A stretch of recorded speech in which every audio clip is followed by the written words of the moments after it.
কিরকম লাগছে আপনার রায়হানের অর্গানিক ওয়াইল্ডের জুস না? হ্যাঁ। আলহামদুলিল্লাহ, আপনার টেস্ট বা আমরা যেটা জুস বানাই ঘরে একেবারে সেরকম অর্গানিক একটা স্বাদ। এই ক্ষেত্রে তো বিভিন্ন কোম্পানি আরো আরো কি করে না, মানে এগুলো তো খাইছেন, এটার ক্ষেত্রে কি? কোনো ওই কেমিক্যাল হ্যাঁ। ইউজ করা এরকম কিছুই ফিল হচ্ছে না। ঘরে যেটা আম্মুদের হাতে যে বানানো যে জুসটা থাকে, একেবারে আম কেটে আমের জুস বানিয়ে দেয়, তেমনই একটা ফ্লেভার। এখন এটা আপনারা মনে করতে পারেন যে হয়তো বানিয়ে বলছি, এমন কিছু না। আসলেই স্বাদটা আপনারা খেয়ে টেস্ট করার পরে হয়তো বলতে পারবেন।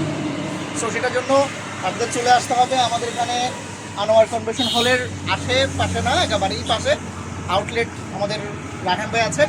নতুন আরেকটা জুসের আইটেম শুরু করেছে, আবার এখানে দইও আছে।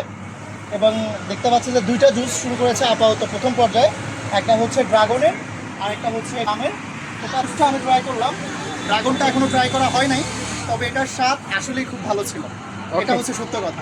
সো সবাইকে ধন্যবাদ, সবাইকে দোকানে আসার আহ্বান জানাচ্ছি।